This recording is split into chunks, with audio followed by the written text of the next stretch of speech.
So, an Islamic scholar is saying fear is what holds people back, and what you're looking for is on the other side of fear. Let's have a look at this. All the success you want is on the other side of fear. So you yourselves, others, you're stuck in an unhappy job because of fear. You're stuck in a bad situation because of fear. Fear is what holds people back. And when there's no fear of Allah in the heart, Allah fills it with the fear of everything else. Remember that. If the heart is not filled with the fear of Allah, Allah fills it with the fear of everything else. So you're afraid of sickness, so you take insurance, and you become afraid of losing your job, you take job security insurance, and you're afraid of your mortgage, so do you understand me? It's a life, you wake up fear. And then superstitions come, you walk under a ladder, oh my God, what happened? I walked under a ladder, let's walk a few times this way. Do you get me? That was their lives. A life filled with fear and superstitions and shackled by false gods and false ideas. And Iman came and released them from it all. And they became what I call superhumans.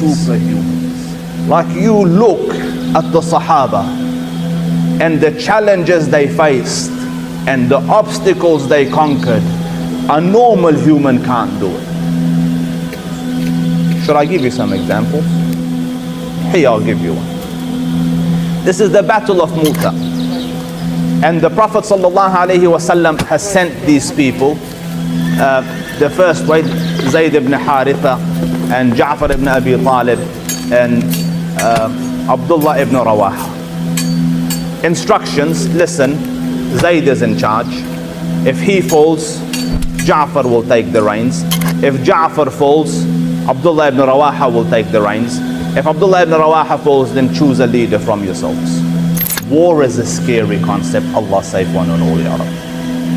Now war, if two equals are fighting, is problematic.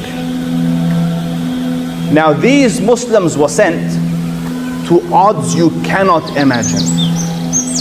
Like the Prophet ﷺ sent a few thousand, and although historians differ, but one sum is that 150,000 came out against them.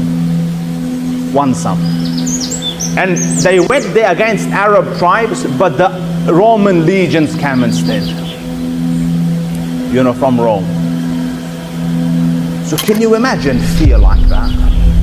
Like imagine you're surrounded by 10 people in a dark alley. It's a problem. But these people are facing like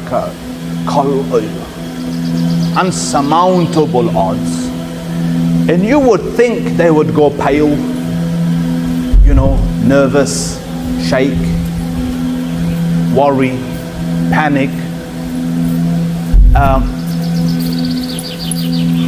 You won't find it.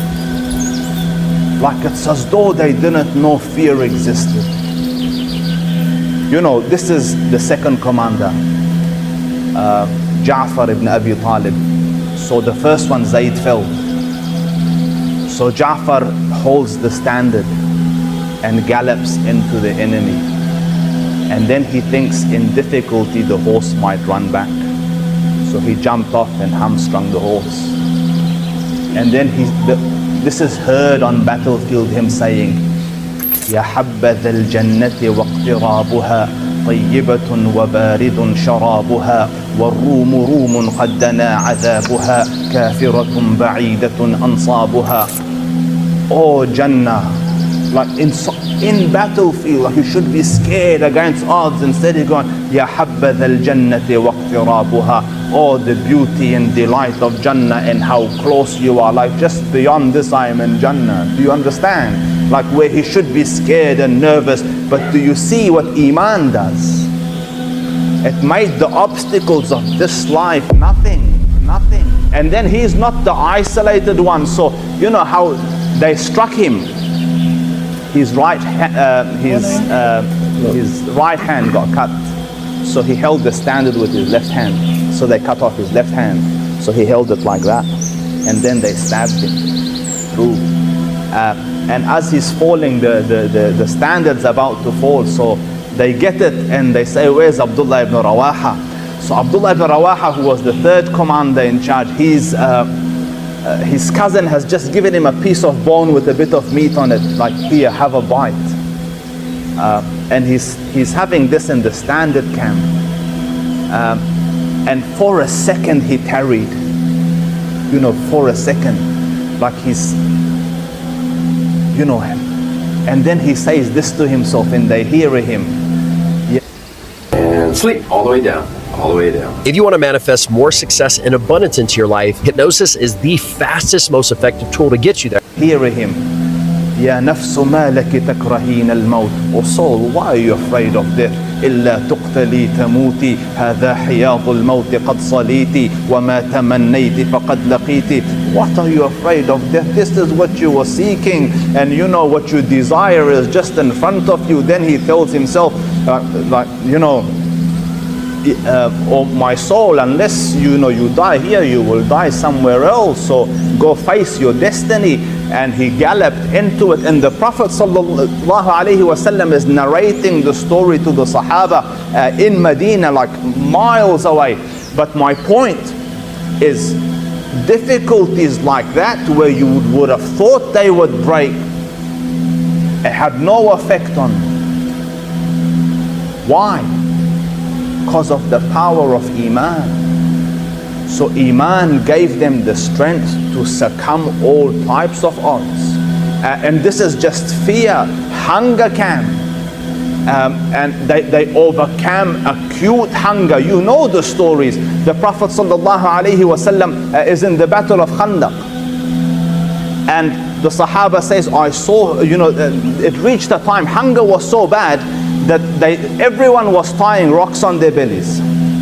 Do you know why? They call it gastric bypass these days. Where they put a sleeve on the stomach to make it tight. But they used to put rocks to tie it, so it becomes smaller, shrinks, and then they don't feel hungry. So then they reached a level, like, if you're still working with a rock on your stomach, morale's pretty low. Like, if it was here at smoker time, like everyone's tired. So these ones, they started to compare size of rocks. Who's got the biggest rock? And they looked at the Prophet ﷺ, 3 rocks on his blessed stomach, because he's that hungry. Yet they're still working. And not only that, you hear this in the ranks, like in the Muslim ranks.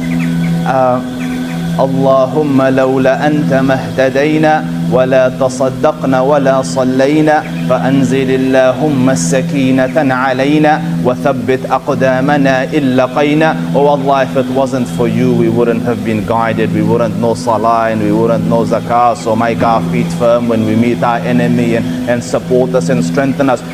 Morale is high. But what's their secret? Because it's not food, nor is it equipment, nor is it situation, like they are not in a cinema, and not a small army. At this stage, Muslims are 1,400 fighting men. 10,000 plus have come against them. Annihilation. And in those days, they would come and attack your house and take your women and children, and your boys would be their slaves and your women would be their toys.